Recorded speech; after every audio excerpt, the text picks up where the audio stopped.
Ma femme a dit que vivre séparément sauverait notre mariage. Puis sa sœur s'est rapprochée de moi. Et c'est là que son plan parfait s'est effondré. Devant tout le monde. J'ai 36 ans, je suis un homme, et je dois raconter cette histoire complètement folle qui m'arrive en ce moment. Je suis marié à Claire, 33 ans. On est ensemble depuis 10 ans. Mariés depuis presque 8 ans. On a 2 filles formidables. L'une a 7 ans, l'autre 5. Franchement, je croyais que tout allait bien. Bien sûr, on n'était plus dans la phase lune de miel. Mais après 8 ans de mariage et 2 enfants, qu'il est encore? On avait nos petites disputes classiques. Genre quand je laissais mes bottes de chantier dans le salon. Ou quand elle dépensait trop sur Amazon France. Rien de grave. Je travaille dans la gestion de chantier. J'ai commencé comme simple ouvrier. Maintenant je gagne un bon salaire, environ 3 000 € par mois. Claire a un poste dans une entreprise qu'elle semble apprécier. On a acheté une maison il y a 3 ans, les filles réussissent bien à l'école, et on a adopté un chien l'an dernier. Bref, on vivait le rêve français moyen. Mais maintenant que j'y repense, j'aurais dû voir certains signes. Claire avait changé. Elle était plus légère, plus joyeuse, très investie dans son travail. Tout à coup. Avant, elle râlait sur son boulot comme tout le monde. Réunions inutiles, collègues pénibles. Du classique. Mais là, elle parlait de son job avec enthousiasme. Et puis il y avait Marc. Son patron. Au début, c'était juste un nom qui revenait dans ses histoires. Marc a dit ça en réunion, où l'idée de Marc a sauvé le projet. Rien d'inquiétant. Mais ça a évolué. Elle a commencé à le mentionner souvent, par petites touches.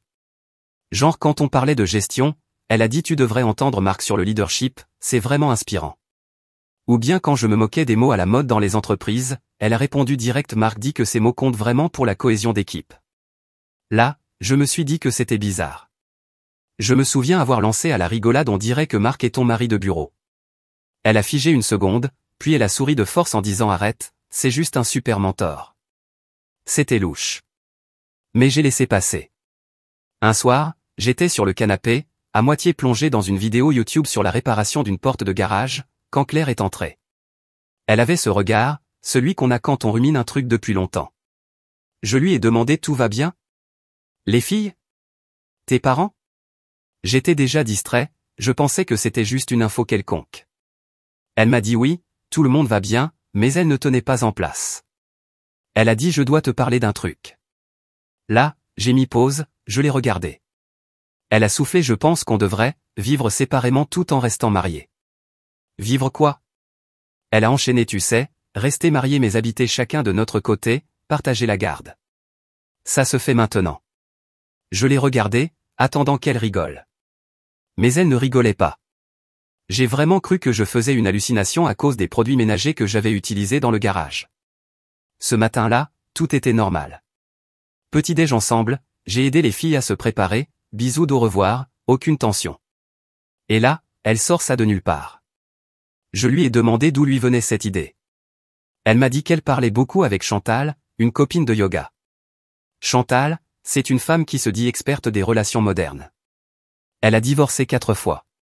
Oui, 4. Et elle pense que ça lui donne le droit de donner des conseils. Franchement? Elle est surtout experte en échec conjugal. J'ai essayé de rester calme. Je suis fier de moi pour ça. J'ai posé mon téléphone, pris une grande inspiration et tenté d'avoir une vraie conversation adulte. Je lui ai demandé si j'avais fait quelque chose de mal, s'il y avait un problème dont je n'étais pas conscient. Je voulais être ce mari mature qui communique. Mais sa réponse était dingue. Elle parlait comme si elle changeait juste de fournisseur internet. Elle disait qu'elle avait besoin d'espace, de temps pour sa croissance personnelle. Elle enchaînait des mots creux, clairement sortis d'un livre de développement personnel. Probablement un truc offert par Chantal. Elle disait que les couples vivant séparément tout en étant mariés, c'était l'avenir. Que plein de couples en Suède faisaient ça. Et que si ça marche là-bas, ça marcherait sûrement à Clermont-Ferrand. Le pire, c'est qu'elle a dit qu'on pourrait toujours revenir vivre ensemble si ça ne marchait pas. Comme si c'était un abonnement d'essai Netflix. Pas notre mariage. Pas notre famille. Pendant qu'elle parlait, je pensais à nos filles. Comment expliquer à une enfant de 7 ans que papa et maman sont encore mariés mais ne veulent plus vivre ensemble? Comment ça peut avoir du sens? Cette nuit-là, impossible de dormir. Mon cerveau ne voulait pas se taire. Claire n'a jamais été du genre à croire à ces trucs. Même quand on rigolait sur les mariages libres, elle disait que ce n'était pas pour elle. Elle se moquait de ces couples qui essayaient des arrangements modernes. Alors qu'est-ce qui a changé? Est-ce que je ne lui donnais pas ce qu'elle voulait? Est-ce que j'ai raté quelque chose? Je repensais sans cesse à ces derniers mois ensemble. J'essayais de repérer le moment où tout avait changé. Pourtant, elle semblait heureuse. Elle était plus légère, plus énergique ces derniers temps. Et si je devais situer quand ça avait commencé, ce serait vers le moment où elle s'est rapprochée de sa nouvelle amie, Chantal. Depuis, c'était comme si je vivais avec une autre version de Claire. Alors, après qu'elle m'a balancé cette bombe de vivre séparément tout en restant mariée, j'ai fait ce que toute personne censée ferait. J'ai passé une demi-nuit à tout googler sur les couples vivre ensemble séparément, tout en mangeant les bonbons d'Halloween restants des filles. Et je peux vous dire que ce que j'ai trouvé était intéressant. Apparemment, ce concept n'est pas complètement fou. Certaines personnes arrivent à le faire fonctionner. Mais voici le hic, c'est en général des couples plus âgés, dont les enfants sont déjà grands. Ou bien des gens qui travaillent dans des villes différentes. Pas des couples avec 2 enfants en école primaire qui vivent dans la même banlieue résidentielle. Signal d'alarme à 4h27, non. Mais j'ai décidé de jouer le jeu. Vous connaissez ce dicton, donne assez de cordes à quelqu'un et il finira par se pendre? Voilà exactement ce que je pensais. Le lendemain matin, je me suis assis avec Claire et j'ai dit, ok, parlons de comment ça marcherait concrètement. J'avais mon ordi portable ouvert, Google prêt à prendre des notes comme si c'était une réunion de travail. La tête qu'elle a faite quand j'ai commencé à parler de garde légale officielle, inestimable. Je suis presque certain qu'elle pensait que ce serait plus style tu fais ta vie, je fais la mienne. Alors j'ai dit, il va falloir qu'on établisse un calendrier précis de garde. Je pense à 1 semaine sur 2, ou peut-être 2-3. Et il faudra aussi définir des règles claires pour les vacances et les anniversaires. Son expression genre Pikachu surpris valait de l'or. Et on devrait probablement impliquer des avocats, pour que tout soit bien clair juridiquement, j'ai ajouté. Elle m'a dit, des avocats? Je pensais qu'on pourrait juste voir ça au fur et à mesure. C'est là que j'ai lâché la bombe, ma cousine Kate est avocate en droit de la famille. Vous auriez dû voir la tête de Claire quand je lui ai dit que Kate m'avait proposé de me représenter gratuitement, au cas où, pendant un dîner de Noël l'an dernier. Merci Kate, et merci le vin chaud. Claire s'est tout de suite mise à parler d'un avocat qu'elle connaît par Chantal.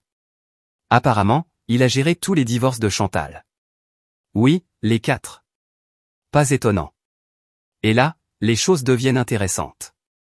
J'ai commencé à poser des questions très précises sur son plan. Qui paie le 2e logement? Comment on partage les factures? Comment on organise les trajets vers l'école? Qui garde le chien et quand? Comment on gère les urgences médicales? Et les réunions parents-profs?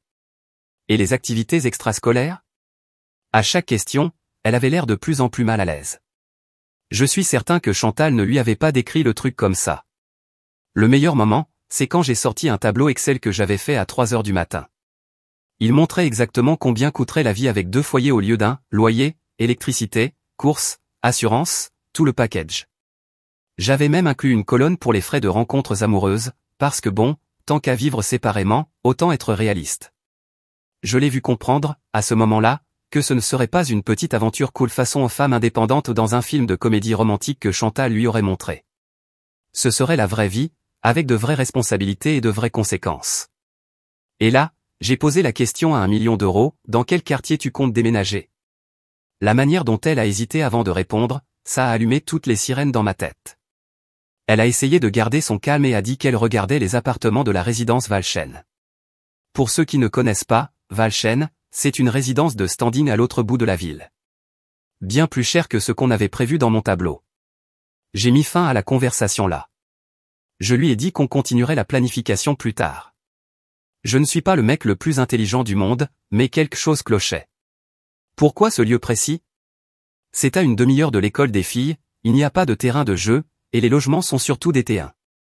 Pas top pour quelqu'un censé accueillir 2 enfants régulièrement. Alors j'ai fait ce que ferait n'importe quel mari parano. J'ai commencé à enquêter. Il se trouve qu'un collègue à moi, David, a une sœur qui travaille à l'agence de location de Valchen. Je lui ai envoyé un message pour savoir s'il pouvait me donner des infos. Je sais, c'est un peu limite. Mais en période de crise. Et devinez qui habite à Valchen? Un collègue de Claire. Le nouveau directeur régional. Elle en parle depuis des mois. Monsieur Synergie d'entreprise. Je pensais au départ qu'elle était juste jalouse qu'il vive dans ce quartier. Mais voilà ce qui m'a fait tiquer, quand j'ai parlé d'installer des chambres pour les filles dans son nouvel appart, Claire est devenue super étrange. Elle a commencé à dire qu'on devrait peut-être attendre qu'elle soit bien installée, que les filles risqueraient d'être confuses au début. Et là, elle a lâché ça, peut-être qu'elle devrait juste rester avec toi la plupart du temps, jusqu'à ce que tout soit clair. Oui, bien sûr. Quelle super maman. Voir ses enfants moins souvent pour pouvoir vivre dans un T1 près de son patron totalement juste collègue. Je ne l'ai pas confronté à propos de Marc tout de suite. Je voulais en savoir plus avant. Alors j'ai contacté sa sœur, Élise. On s'est toujours bien entendu, Élise et moi. Peut-être un peu trop bien, si je suis honnête. Depuis son divorce l'année dernière, elle est un peu flirteuse. Rien d'exagéré. Mais assez pour que ça se remarque. Elle m'a même dit un jour, tu sais, si ma sœur ne t'avait pas eu en premier. J'ai juste ri nerveusement. Je n'ai jamais encouragé Élise, parce que bon, je suis marié. Mais elle était choquée par ce délire de vivre séparément tout en restant mariée. Puis elle a commencé à faire des liens. Apparemment, Claire lui posait plein de questions hypothétiques ces derniers temps. Du genre, combien de temps attendre avant de commencer à sortir avec quelqu'un après une séparation? Est-ce bizarre de fréquenter un collègue? Et ma préférée, comment dire aux enfants qu'on voit quelqu'un d'autre? Et puis elle m'a dit que Claire lui posait des questions très précises sur Marc. Son emploi du temps. L'étage où il habite. S'il a une copine. Tout. Sauf peut-être son groupe sanguin et son numéro de sécurité sociale. Elle croyait être subtile apparemment. J'avais envie de vomir. Tous ces années ensemble, et elle me balance un terme à la mode comme si c'était un truc de développement personnel. Comme si notre mariage était une astuce trouvée dans un bouquin de coaching. J'ai passé la nuit dans le garage, soi-disant à réparer des trucs. En vrai, je passais mes nerfs sur le sac de frappe. Les poings en feu, la mâchoire serrée à en avoir mal aux dents.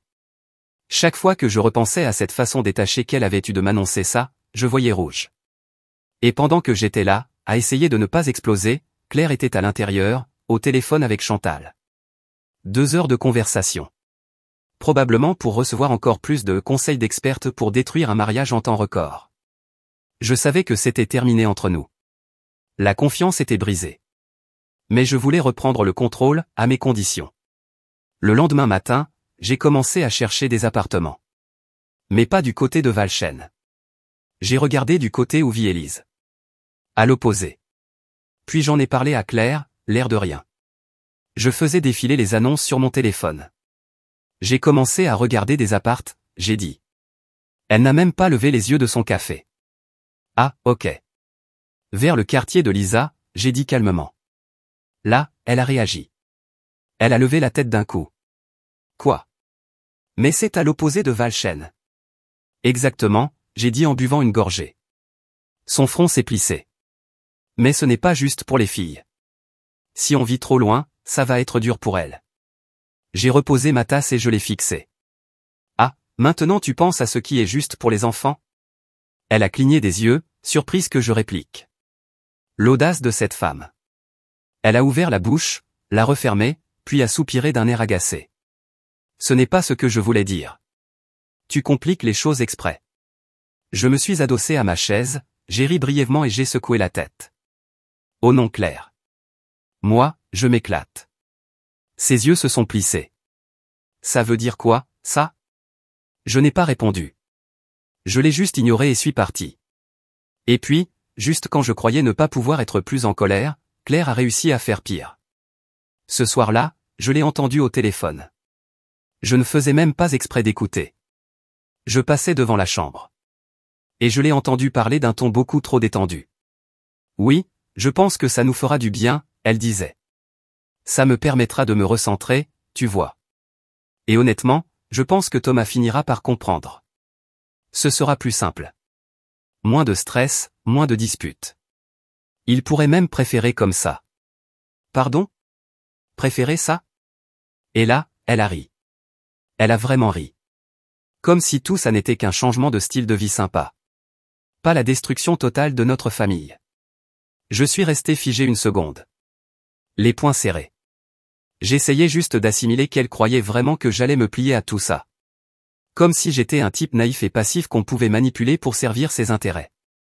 J'ai décidé qu'il était temps de lâcher ma propre bombe. Et bon sang, ça a mieux marché que prévu. On était dans la cuisine, à discuter encore de cette histoire de vivre séparément.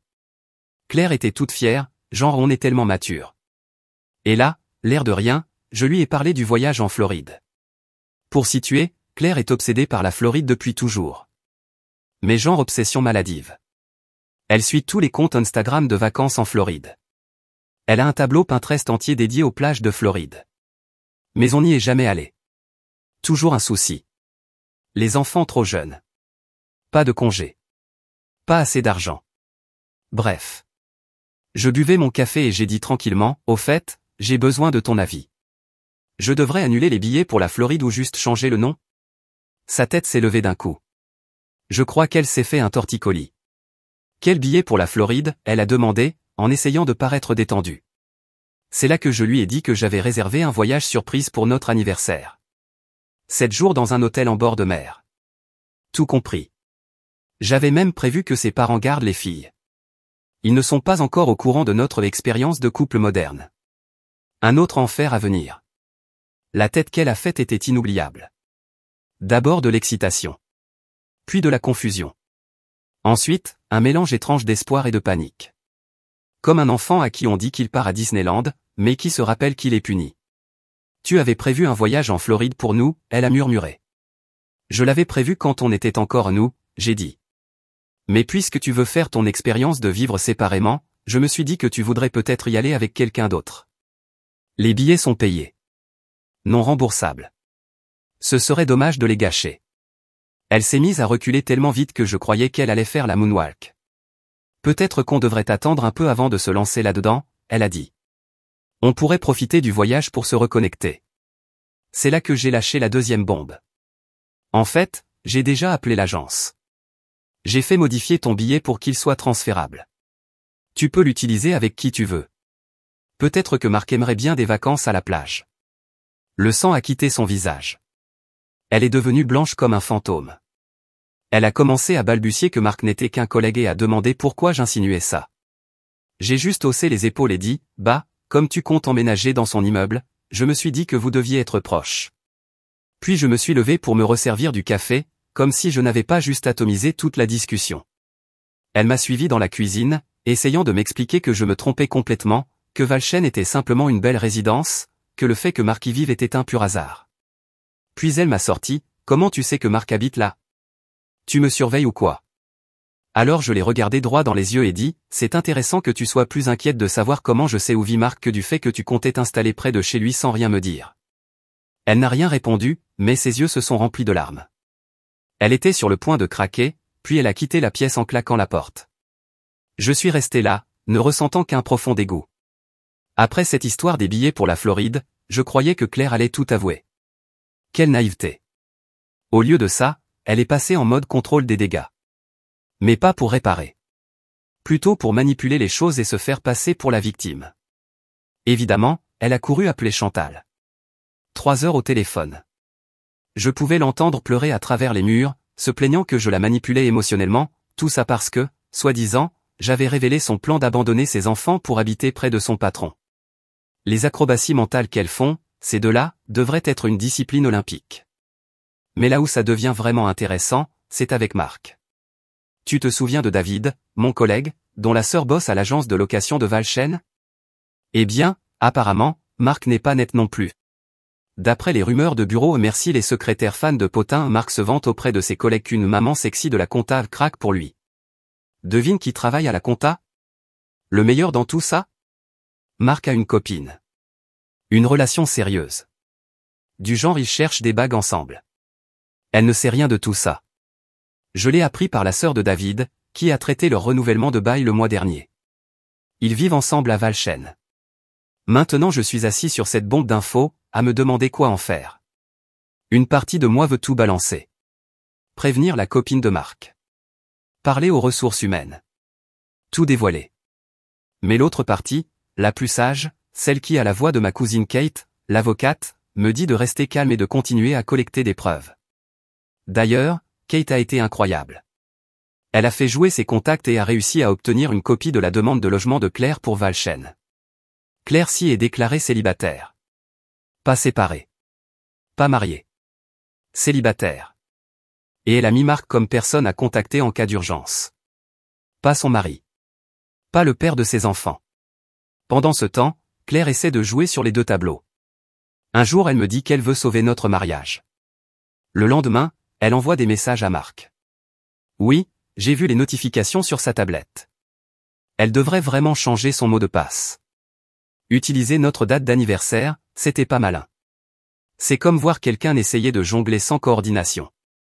Et puis il y a Élise. Depuis l'histoire des billets pour la Floride, elle m'envoie des messages plus souvent. Elle prend de mes nouvelles. Rien d'inapproprié. Juste du soutien. Mais Claire a vu un de ses textos apparaître sur mon téléphone pendant que je faisais le dîner. J'espère que tu tiens le coup. Si tu as besoin de parler, je suis là. Et là, elle a explosé. La discussion s'est déroulée comme ça. Claire, pourquoi ma sœur t'envoie des messages? Moi, parce qu'elle, au moins, elle s'inquiète pour sa famille. Et elle t'a toujours un peu envié, tu sais. Claire, je parie que vous vous régalez, tous les deux. Moi, c'est marrant.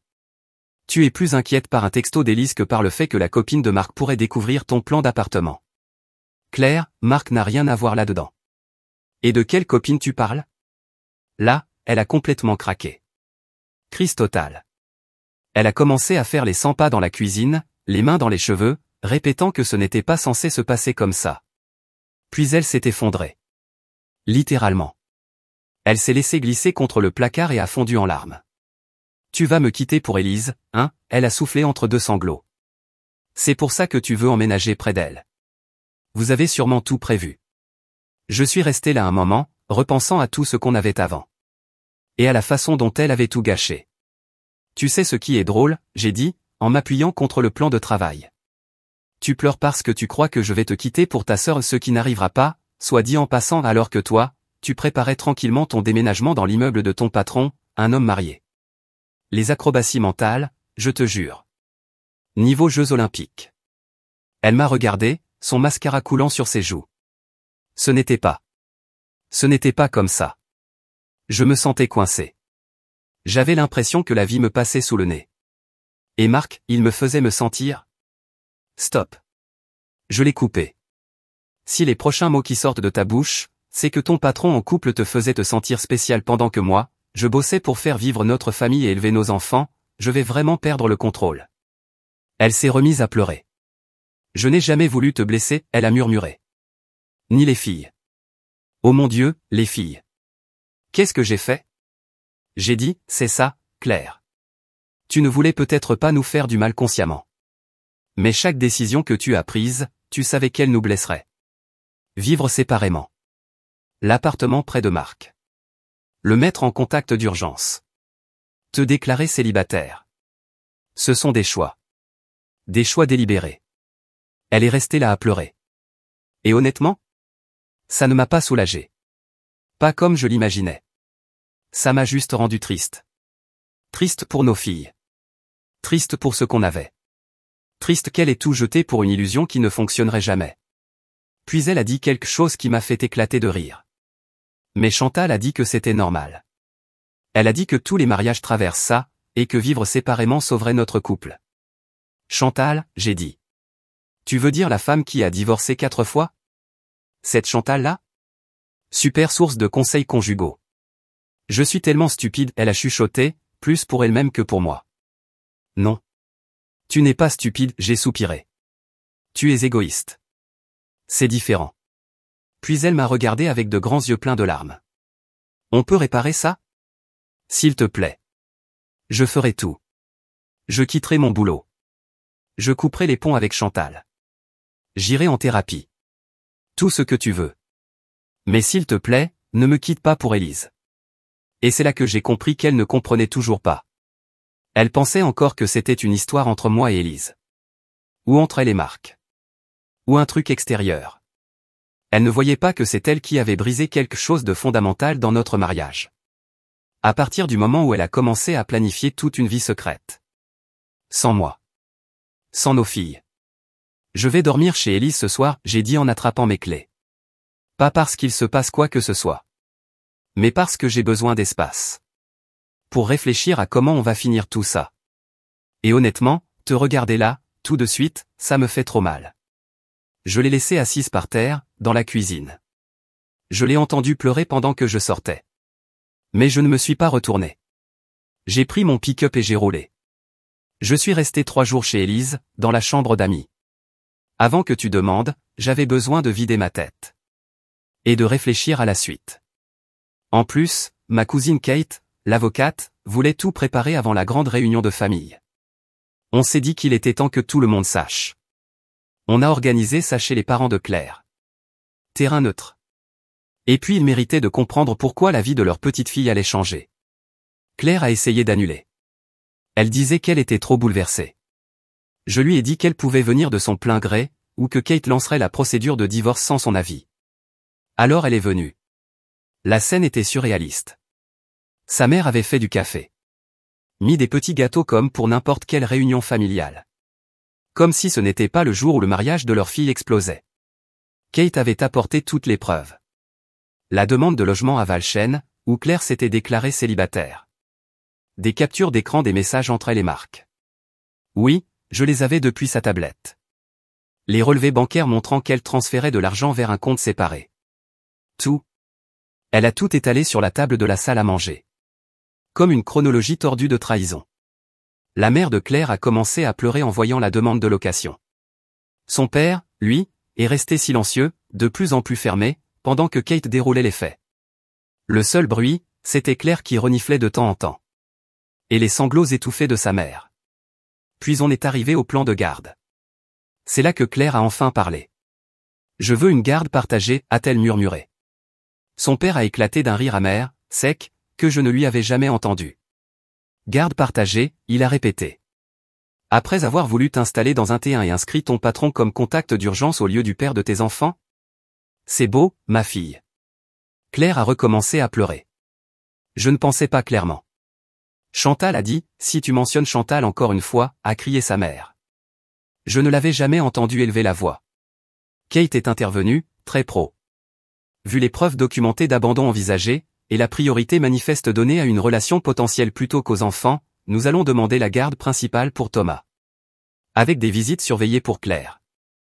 Jusqu'à ce qu'elle suive une thérapie et prouve sa stabilité. Le visage de Claire s'est effondré. Quand Kate a dit visite surveillée, c'est là que la réalité a rattrapé son fantasme. Son père s'est tourné vers moi. Les filles. Elles savent? Pas encore, j'ai répondu. Je voulais régler cette partie d'abord. Elles sont chez mes parents aujourd'hui. On a ensuite réglé les détails logistiques. Kate avait rédigé une convention de séparation. Tout à fait équitable. Je garde la maison. Le prêt est à mon nom. Claire ira vivre chez ses parents, pour l'instant.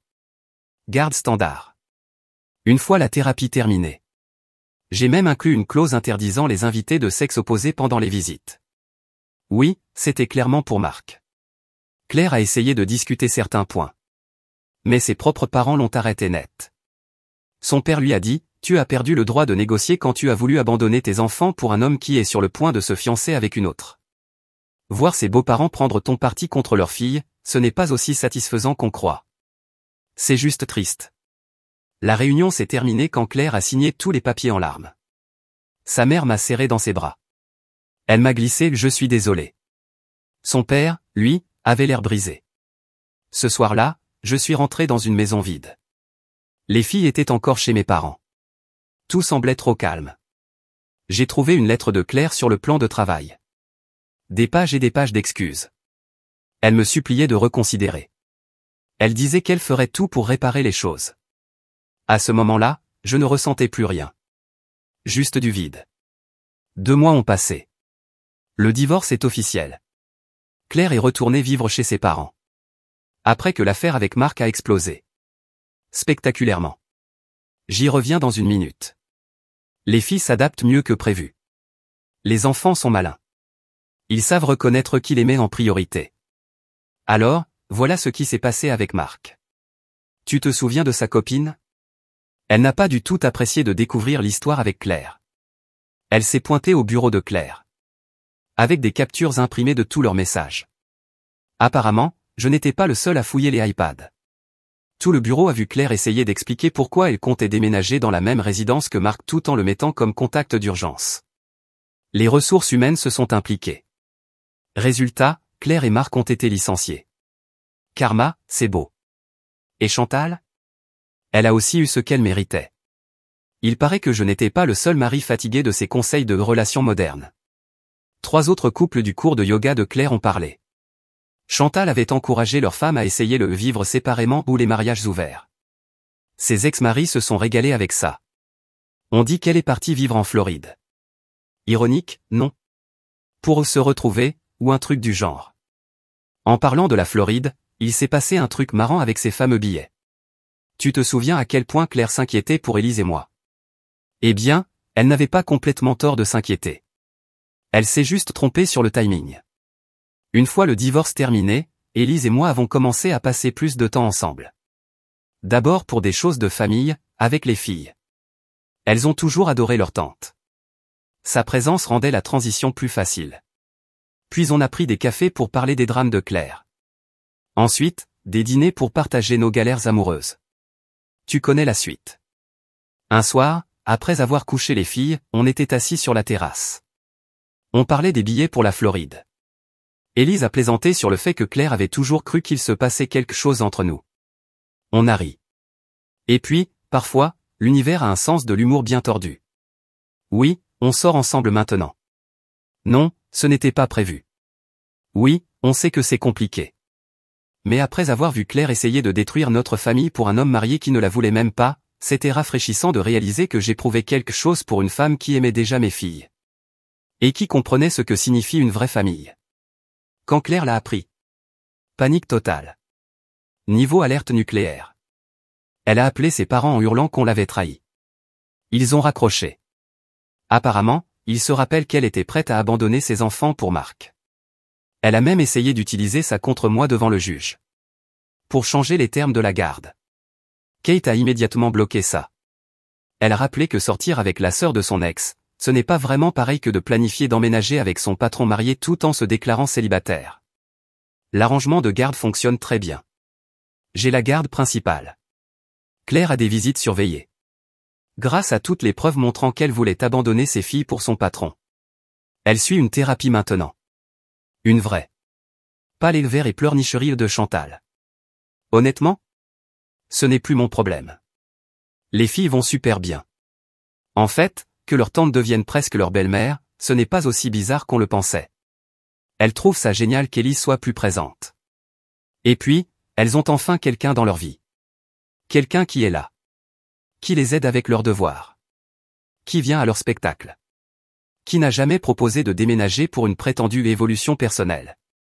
Ah, et le compte universitaire? Celui que Claire avait essayé d'utiliser pour sa caution à Valchêne? Ses parents l'ont transféré dans un compte dédié aux vraies études des filles. Ils lui parlent à peine. Mais chaque dimanche, ils viennent dîner avec moi, Élise et les enfants. Il leur a fallu un peu de temps pour s'adapter. Mais je pense qu'ils sont juste contents que leur petite fille ait enfin de la stabilité.